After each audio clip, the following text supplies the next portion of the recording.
दोस्तों, आज हम एक ऐसे परिवार की कहानी को एक्सप्लेन करने जा रहे हैं जो कि एक तूफान की वजह से समुंदर में फंस जाते हैं। रात को सोकर सुबह जब वो उठते हैं तो देखते हैं कि समुंदर का पानी गायब हो चुका है और वो एक वीरान एरिया में फंस गए हैं। आखिर क्या है हकीकत इस कहानी की, ये जानेंगे हम आज की वीडियो में। वीडियो को शुरू करने से पहले जो चैनल पर नया है वो लाजमी से सब्सक्राइब करो। कैरिबियन सागर के बीच एक परिवार अपनी बोट पर छुट्टियां मना रहा होता है। जूलिया तैरने के लिए पानी में कूद जाती है। आराम करते समय उसे कुछ अजीब महसूस होता है, लेकिन क्योंकि आसपास कुछ दिखाई नहीं देता, वह सोचती है कि शायद उसका भ्रम होगा। कुछ सेकंड बाद वही अजीब एहसास फिर होता है। इस बार भी कुछ नजर नहीं आता, लेकिन अब वह घबरा जाती है और बोट की तरफ तैरना शुरू कर देती है। तभी अचानक कोई उसकी टांग खींचने लगता है और वह मदद के लिए जोर जोर से चिल्लाने लगती है। उसकी बेटी कैसी हेडफोन लगाकर म्यूजिक सुन रही होती है, इसलिए उसे कुछ सुनाई नहीं देता। पति टॉम और बेटा बेन मछली पकड़ने में मशगूल होते हैं। जूलिया पानी के ऊपर टिकने की कोशिश करती है, लेकिन मुंह में पानी जाने की वजह से चिल्लाना मुश्किल हो जाता है। थोड़ी देर बाद टॉम को एहसास होता है कि काफी देर से उसने जूलिया को नहीं देखा। वह बोट पर उसे ढूंढता है और फिर अपनी पत्नी को खतरे में देख लेता है। वह बच्चों को बुलाता है, बोट को उस तरफ ले जाता है और पानी में कूद जाता है। जल्दी से जूलिया तक पहुंचकर उसे संभालता है और बोट की ओर तैरता है। बच्चे दोनों को ऊपर खींच लेते हैं। परिवार जूलिया को संभालता है, लेकिन जूलिया खुद को समझाती है कि शायद लहरों की वजह से ऐसा हुआ होगा। रात को सब मिलकर बेन का जन्मदिन मनाते हैं। कैसी को उसके बॉयफ्रेंड की कॉल आती है तो वह लैपटॉप लेकर डेक पर बाहर चली जाती है। वीडियो कॉल में उसका बॉयफ्रेंड दिखाता है कि शहर के ऊपर बड़े बड़े काले बादल छा गए हैं। अचानक कॉल ग्लिच होकर फ्रीज हो जाती है। कैसी यह बात परिवार को बताने आती है, लेकिन टॉम कहता है कि शायद जमीन से दूर होने की वजह से सिग्नल कमजोर है। तभी सबको एक गहरी अजीब सी आवाज सुनाई देती है। वह सब बाहर निकलते हैं और देखते हैं कि व्हेल मछलियों का एक बड़ा समूह उनके पास से गुजर रहा है। टॉम समझाता है कि व्हेल मछलियां हमेशा पृथ्वी के मैग्नेटिक फील्ड को फॉलो करती हैं, लेकिन जब बड़ा तूफान आने वाला होता है तो वह कंफ्यूज हो जाती है। अचानक बोट जोर से हिलती है और बेन गिर जाता है। टॉम को चिंता होती है कि कहीं बोट को नुकसान तो नहीं पहुंचा, इसलिए वह तुरंत डाइव करके नीचे चेक करने चला जाता है। कुछ देर बाद वह सतह पर वापस आता है, लेकिन उसके कंधे पर एक बड़ा गहरा घाव होता है। जूलिया डरते हुए तुरंत उसका जख्म सीती है। टॉम हाँफते हुए बताता है कि पानी के अंदर उसे ऐसा लगा जैसे उसके ठीक पीछे कोई बहुत बड़ा जीव था, लेकिन जैसे ही उसने मुड़कर देखने की कोशिश की, प्रोपेलर से कट लग गया। वह धीमी आवाज में कहता है, जो भी चीज थी वह बहुत बड़ी थी। फिर वह ऊपर देखता है और बोट के पिछले हिस्से में भयानक नुकसान देखकर चौंक जाता है। अब उनके पास कोई चारा नहीं बचता, उन्हें तुरंत मदद बुलानी पड़ती है। जूलिया बार बार रेडियो पर कोशिश करती रहती है। कैसी फोन घुमाती हुई सिग्नल ढूंढती फिरती है, लेकिन कुछ भी काम नहीं करता। थोड़ी देर बाद इंजन पूरी तरह बंद हो जाता है और बोट समुद्र के बीच में बेजान सी खड़ी रह जाती है। अचानक रेडियो में हल्की सी आवाज आती है, पर इतनी खराब और टूटती फूटती कि जूलिया को एक शब्द भी समझ नहीं आता। टॉम सबको इकट्ठा करके धीमी आवाज में बताता है, हमारे पास सिर्फ 4 दिन का खाना पानी बचा है। अब हमें किसी मछली पकड़ने वाली नाव का इंतजार करना होगा। तभी रडार पर एक तेज चमकती हुई डॉट दिखाई देती है और साथ ही एक भयानक गहरी आवाज पूरे बोट में गूंज उठती है। सब डरते हुए दौड़कर डेक पर पहुंचते हैं और जो नजारा देखते हैं उससे उनके रोंगटे खड़े हो जाते हैं। आसमान में सैकड़ों जलते हुए उल्कापिंड बरसात की तरह टूट रहे हैं। जहां जहां वे समुद्र में गिरते हैं वहां पानी का विशाल स्तंभ आसमान छू लेता है और जोरदार धमाकों से पूरी बोट कांप उठती है। एक उल्कापिंड पानी में उनके पास गिरता है तो टॉम तुरंत बोट को चलाने की कोशिश करता है। इंजन मुश्किल से चलता है, लेकिन तभी एक और उल्कापिंड उस इलाके को हिट करता है। परिवार डर के मारे एक दूसरे को कसकर पकड़ लेता है। तभी टॉम को समझ आता है कि जो आग के गोले गिर रहे हैं वह उल्कापिंड नहीं बल्कि सैटेलाइट्स हैं। उसी वक्त बेन देखता है कि बोट से धुआं निकल रहा है। टॉम चेक करता है और कंफर्म होता है कि इंजन खराब हो गया है। हवा तेज होने लगती है तो फैमिली बोट के अंदर छिप जाती है। बोट जोर जोर से हिलने लगती है। बेन फिर से गिर जाता है और इस बार उसे चोट भी लग जाती है। लहरें तेजी से बोट से टकरा रही होती हैं। टॉम स्ट्रगल करके बाहर जाता है और लाइफ जैकेट्स लेकर आता है। तभी पावर चली जाती है। टॉम तुरंत पावर बॉक्स का बटन प्रेस करता है और लाइट वापस आ जाती है। उस वक्त बेन नोटिस करता है कि जूलिया की नाक से खून बह रहा है। जूलिया को चक्कर आने लगते हैं, जबकि कैसी सिंक पर जाकर उल्टी कर देती है।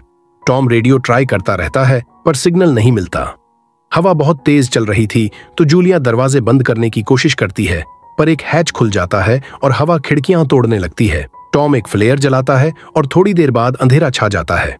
अगली सुबह फैमिली शॉक में उठती है कि वह स्टॉर्म से बच गए हैं, लेकिन बोट आधी तबाह हो गई होती है।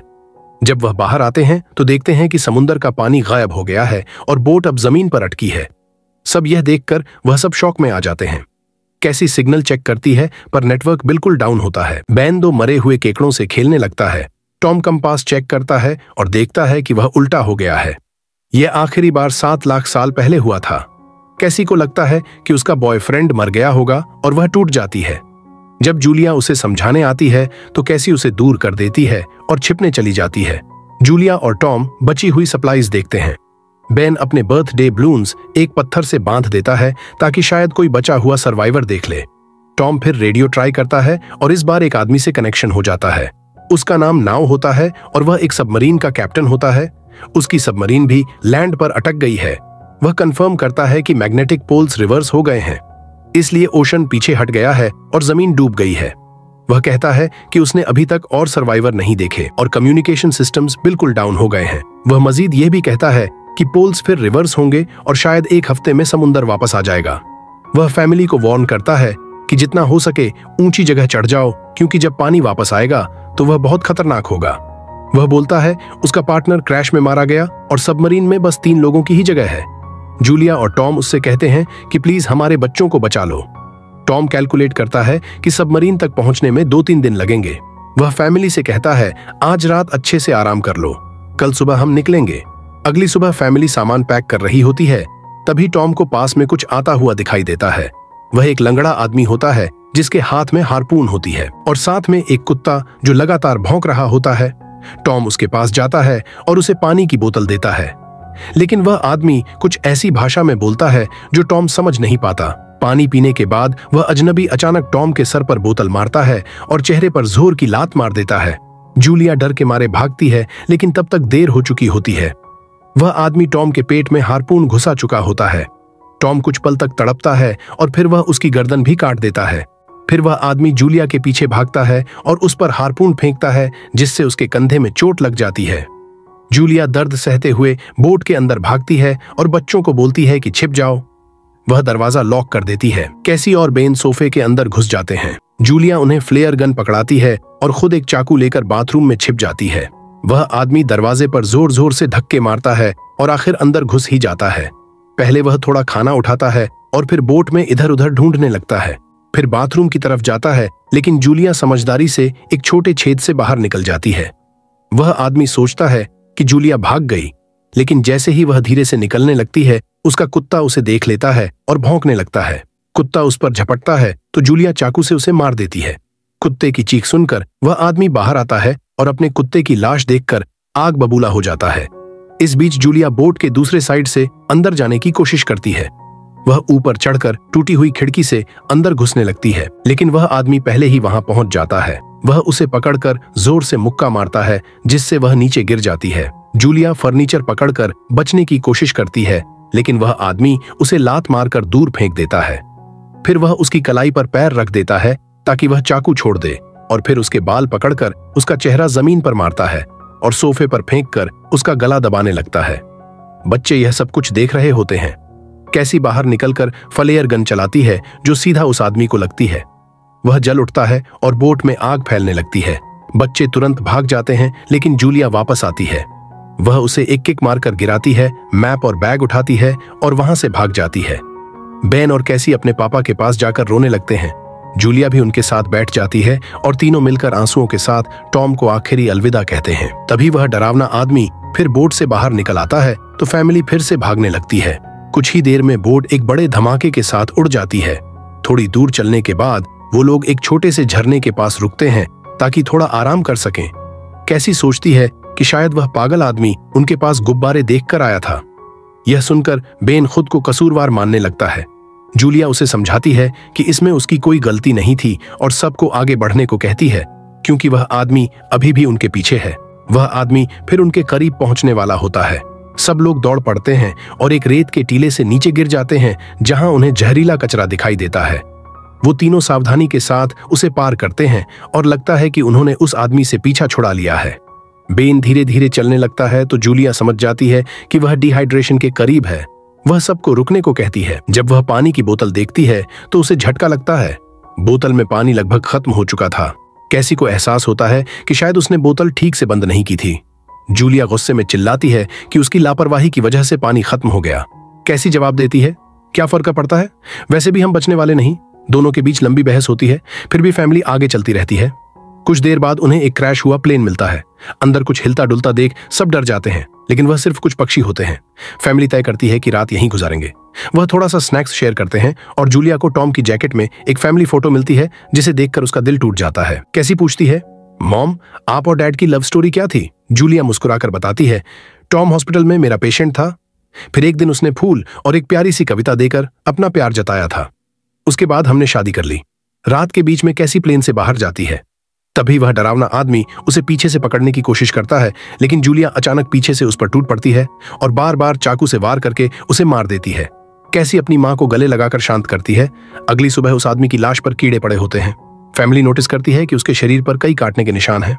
मतलब इस एरिया में कोई खतरनाक जीव छिपा हुआ है। कुछ घंटों बाद जूलिया और कैसी मैप देख रही होती हैं, लेकिन बेन धीरे से आगे निकल जाता है। जूलिया चिल्लाती है, रुक जाओ, लेकिन बेन एक तालाब में झुककर पानी पीने लगता है। जूलिया तुरंत उसे खींचकर बाहर निकालती है और समझाती है कि अनजान पानी उसे बीमार कर सकता है। धूप बहुत तेज हो जाती है तो फैमिली अपने सर कपड़ों से ढक लेती है। बेन को चक्कर आने लगते हैं। तभी उन्हें कुछ पुरानी कुर्सियां मिलती हैं और जूलिया और कैसी उनसे एक टेम्परेरी शेल्टर बना लेती हैं। जूलिया बेन को इंजेक्शन लगाती है और तय करती है कि वह रात वहीं बिताएंगे। सुबह जूलिया एक अजीब सी आवाज सुनकर उठती है।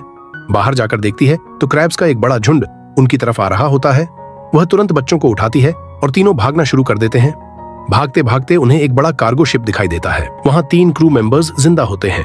एक औरत उनकी मदद करना चाहती है, लेकिन बाकी 2 आदमी मना कर देते हैं और तीनों फैमिली को बाहर छोड़कर कंटेनर लॉक कर लेते हैं। क्रैब्स पास आ जाते हैं। जूलिया बच्चों को कंटेनर के ऊपर चढ़ाती है। खुद जब चढ़ने लगती है तो क्रैब्स उसके पैर को जोर से काट लेते हैं। बच्चे उसे खींचकर ऊपर चढ़ाते हैं, नहीं तो वह नीचे गिर जाती। कंटेनर के एक छेद से आधे क्रैब्स अंदर घुस जाते हैं। क्रू मेंबर्स फायरिंग शुरू करते हैं, लेकिन क्रैब्स उन पर हावी हो जाते हैं और दोनों को मार डालते हैं।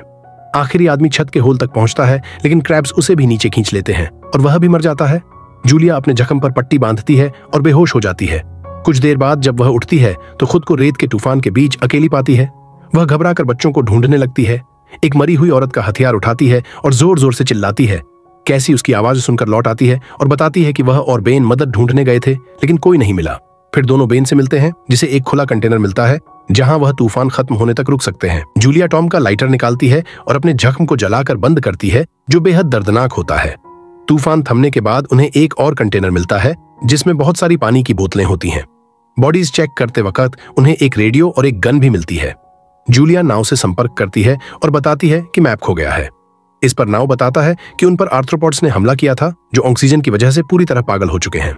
अब नाव फैमिली को जल्दी करने को बोलता है, क्योंकि उसके इंस्ट्रूमेंट्स ने कैलकुलेट किया है कि समुद्र उम्मीद से ज्यादा जल्दी वापस आएगा और उनके पास सिर्फ कुछ घंटे बचे हैं।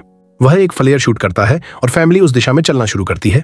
लंबी वॉक के बाद फैमिली को एक टूटा हुआ टॉयलेट मिलता है, जिसमें बेन पेशाब करता है। अब वह लोग आखिरकार सबमरीन को पास ही देख लेते हैं, लेकिन वहां पहुंचने के लिए उन्हें एक बड़ा चट्टानी रास्ता पार करना होगा। जैसे ही वह रास्ते से गुजरते हैं, दीवारें हिलने लगती हैं और पत्थर गिरने लगते हैं, जिससे एक भयानक रॉक स्लाइड हो जाता है। जूलिया तुरंत अपने बच्चों को साइड में धक्का देती है और खुद भी पीछे हट जाती है ताकि कुचली न जाए। अब एक पत्थर की दीवार उनके बीच आ गई है। जूलिया बच्चों से कहती है कि वह बिना उसके आगे बढ़ जाए, लेकिन कैसी मना करती है और जोर देती है कि उसकी मां को चढ़ने की कोशिश करनी चाहिए। बहुत बहस होती है और चिल्लाने के बाद जूलिया वादा करती है कि वह बाद में अपने बच्चों को ढूंढ लेगी, तो मजबूर होकर कैसी अपने भाई को आगे की तरफ खींच लेती है। बच्चे चट्टानी रास्ता तय करके सबमरीन की तरफ भागते हैं, लेकिन वहां पहुंचकर वह देखते हैं कि नाव बाहर खून में लथपथ पड़ा है। वह उन्हें बताता है कि अब सब खत्म हो गया है और बच्चे सबमरीन ले सकते हैं। यह सोचकर कि एक एक्स्ट्रा जगह होगी, कैसी अपनी मां की तरफ भागती है। तभी जूलिया केकड़ों को आता देखती है और वह फायरिंग शुरू कर देती है। कुछ केकड़ों को वह मार देती है, लेकिन झुंड बहुत बड़ा होता है और सबसे लड़ना मुश्किल हो जाता है। इसी वक्त कैसी दीवार के ऊपर दिखाई देती है और हाथ आगे बढ़ाती है, तो जूलिया अपने घायल पैर के बावजूद तेजी से चढ़ना शुरू करती है। कैसी की मदद से वह दूसरी तरफ पहुंच जाती है और दोनों साथ में सबमरीन की तरफ भागते हैं। बेन पहले से ही ऊपर खड़ा होता है और फायर खोल देता है ताकि केकड़े डिस्टर्ब रहे जब तक फैमिली ऊपर चढ़ जाए। केकड़े नाव के शरीर तक पहुंचते ही तुरंत उसे खाने लग जाते हैं। जूलिया गन उठाती है और फायरिंग जारी रखती है जब तक बच्चे अंदर चले जाएं। जब वह सुरक्षित हो जाते हैं, जूलिया समझती है कि गोलियां खत्म हो गई हैं, तो वह गन केकड़ों पर फेंक देती है और अपने बच्चों के साथ अंदर चली जाती है।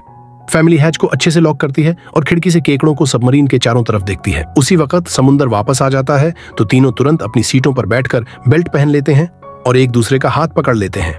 तेज लहरें सबमरीन को जोर जोर से इधर उधर फेंकना शुरू कर देती हैं, जिससे जूलिया को पूरी जर्नी के विजन दिखने लगते हैं और कैसी उल्टी कर देती है। जल्दी ही वह हाई पिच आवाज वापस आती है और फैमिली बेहोश हो जाती है। कुछ देर बाद जूलिया और बच्चे होश में आते हैं और खुद को जिंदा देखकर खुश होते हैं। वह हैच अनलॉक करके बाहर निकलते हैं और देखते हैं कि लहरों ने सबमरीन को एक तबाह शहर में गिरा दिया है। यानी अब जिंदा रहने और नया जीवन शुरू करने की उम्मीद है और यहीं पर फिल्म खत्म होती है। दोस्तों, आपको मूवी कैसी लगी? कमेंट में जरूर बताइएगा और ऐसी मजेदार वीडियो के लिए चैनल को लाजमी से सब्सक्राइब करिएगा। मिलते हैं अगली वीडियो में, तब तक के लिए अपना ख्याल रखिएगा।